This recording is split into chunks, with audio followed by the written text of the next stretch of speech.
Alright, so in this video we are gonna create the update function, and then we are gonna in the next video create the password change function and test it in the next video. So in this video we only are gonna focus on creating the update function. So first of all, let's gonna go in and create a function called update, which is gonna update our user details. So we want to pass in an ID, and also we want to have a request. Now, first of all, we need to do something that you probably have become a bit familiar with now, is creating a user variable and using user find ID. And then we want to basically validate this user does exist. So if you remember from up here in the profile, we can basically just return this and say if nothing happens, we could just say could not update your details. Okay, great. So this is basically because this is a more appropriate message for this case. Instead of having to say something like could not find the user, which people will be confused about, we would just say something like could not update your details. While this is highly impossible to happen, the worst case scenario we do return an error message to the user. So in the case that it actually returns something, we actually want to go in and create a validate variable, which is going to be equal to null. The reason why we want to do this is because we want to validate two things. We want to validate if the username is the same and or if the email is the same. In that scenario, we don't want to change that. So let's go in here and basically go in and create the validation functionality here before we update the user. Now, alright, so what we want to do now is basically we want to copy and paste this, and we want to change all of this to basically just change this to user. The reason why I'm copying and pasting this is because it would take a long time to write, and what we're basically doing is, I can just show you that in a second. I'll just update the details here. So I've used this around a lot of projects and it's working really good. Okay, so if we go in here now, just check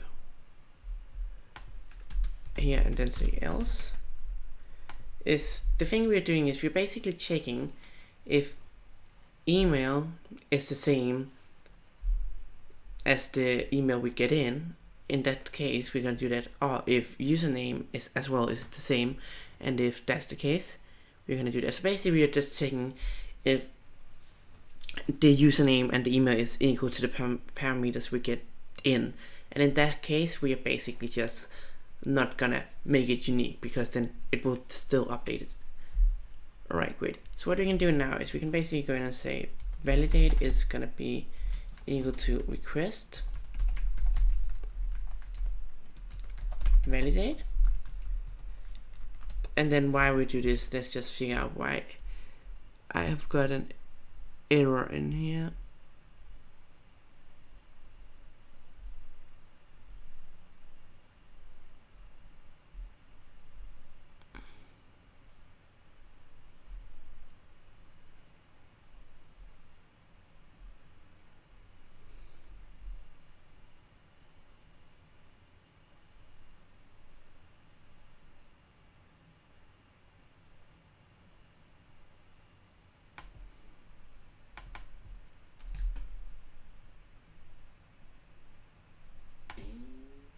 Okay, so it seems like the error doesn't want to show up here.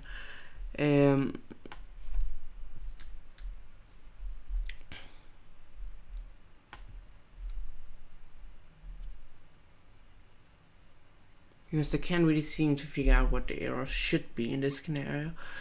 So what we can do is we can basically just ignore this for now and see if it actually returns an error. And if it does, let's see what it returns when we test it.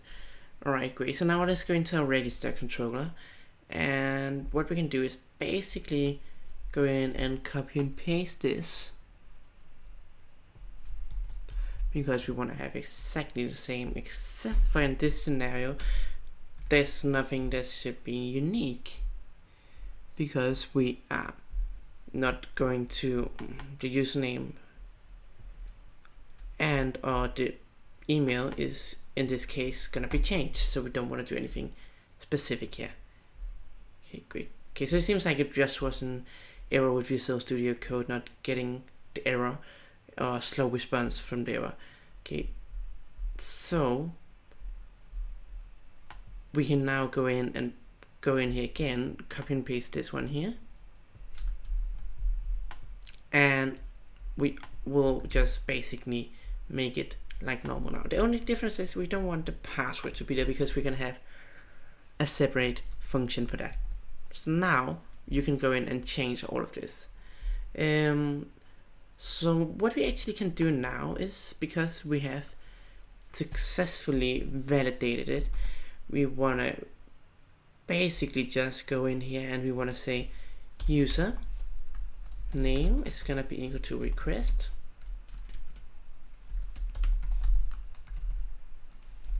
name, and user email is going to be equal to request email. And then we want to go in and do the same for the country.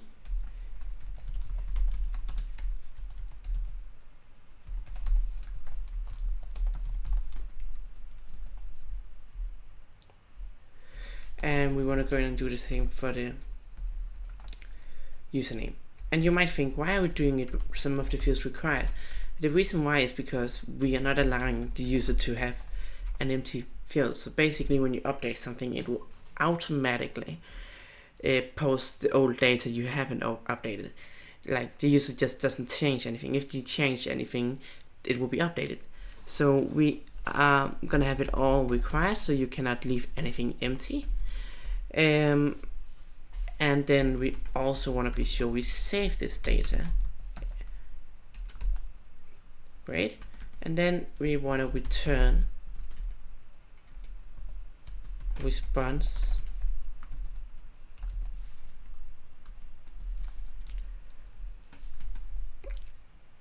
and in this scenario we actually just want to return success. We want to return 200. Why we are going to do this is because we are basically if we are going to have success, we can just say success equal true. We just basically want to go in and update the user details in the component in VueJS, which we're going to use as state management. So now with that said, we do actually have nearly everything ready. The only thing we need to do now is just go in here, and if you remember this, we just need to return we can, if we want to, return the validation error, but we don't have to. So basically this is a feeling of if you want to structure this more, and in this scenario I think we will leave this for now, and then we can change it later on if it needed. So thank you very much for watching this video. Be sure to join the Discord channel, there will be a link in the description, and see you in the next video.